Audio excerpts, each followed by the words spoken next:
Selamat datang kembali. Hari ini kita mau bahas satu tempat yang mungkin belum banyak Anda dengar nih. Namanya Tamakawamura di Prefektur Fukushima. Betul. Kita dapat sumber, ya, ada buletin lokal sama beberapa data pariwisata gitu. Kayaknya sih ada cerita sejarah yang lumayan mengejutkan di sana, dan mungkin ada tempat-tempat tersembunyi juga. Oke, jadi misi kita kali ini apa nih? Iya, kita coba gali aja informasi dari sumber-sumber ini.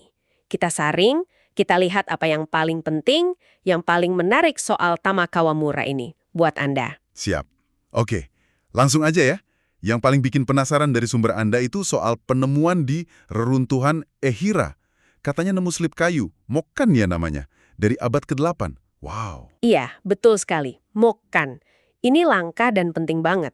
Ukurannya sekitar 34 cm panjangnya, lebarnya 4 cm, dan ini dari periode Nara. Tahunnya spesifik 743 Masehi. Wow, tua banget. Nah, tapi bukan cuma umurnya aja yang bikin spesial. Oh ya? Apanya dong? Isinya itu loh, apa yang tertulis di situ.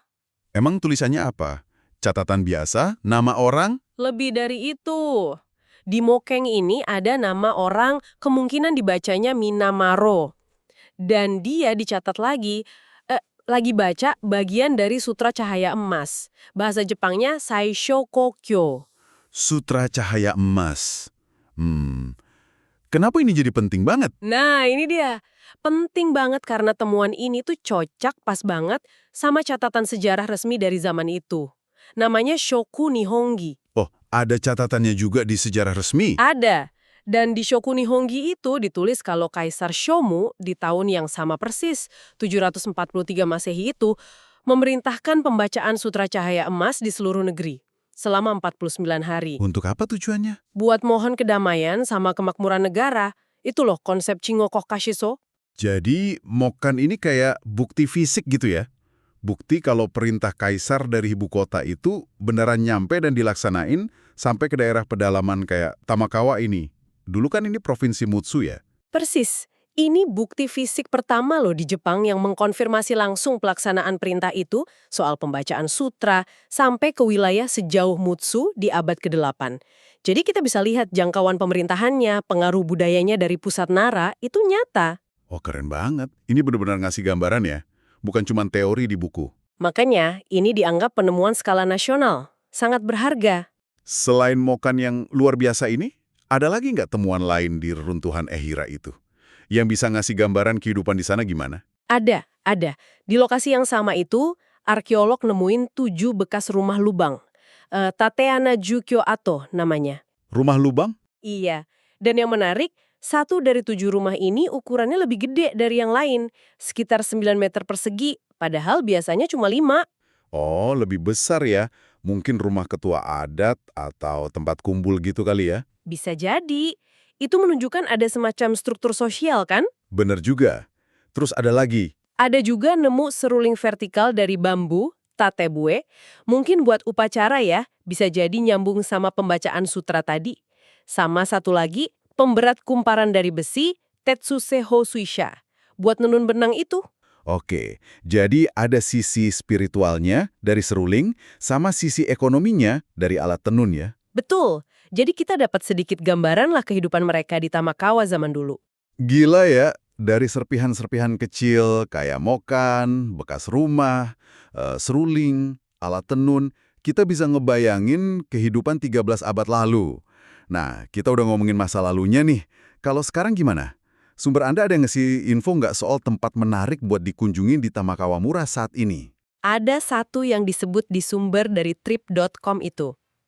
Lokasinya spesifik di wilayah desa, namanya Air Terjun Otsujigataki. Ditulisnya sih sekitar 4,4 kilo dari pusat desa. Air terjun ya? Biasanya sih jadi tempat wisata. Ada yang unik nggak dari air terjun ini, menurut sumbernya? Nah, ini bagian yang agak, gimana ya, bikin penasaran. Sumbernya itu kan pakai bahasa Lusia ya, tapi dia nyebut kalau tempat ini punya pemandangan malam. Nohnya vidi. Pemandangan malam di air terjun. Aneh juga ya? Iya kan? Jadi mikir, pemandangan malam kayak apa juga di air terjun? Apa ada lampu-lampu gitu? Atau mungkin ada fenomena alam pas malam? Nggak biasa sih. Biasanya kan air terjun dinikmatin siangnya ya. Justru deskripsi pemandangan malam ini jadi bikin penasaran. Betul. Mungkin ini bisa jadi semacam misteri kecil buat Anda kalau nanti ke sana. Coba dicari tahu maksudnya apa. Ide bagus tuh. Kadang yang nggak jelas gini malah jadi seru ya dicari tahu. Haha, iya. Selain air terjun itu, perlu dicatat juga sih dari peta di sumber Anda, Tamakawamura ini nggak terpencil-terpencil amat kok, dekat sama kota Sukagawa misalnya. Oh iya, Sukagawa. Yang ada musim Eiji Tsuburaya itu kan? Bapaknya Godzilla. Sama Taman Peony yang terkenal itu.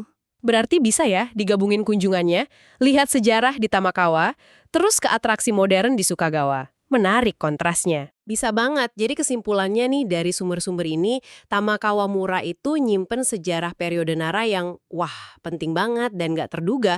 Buktinya ya Mokan Ehira itu.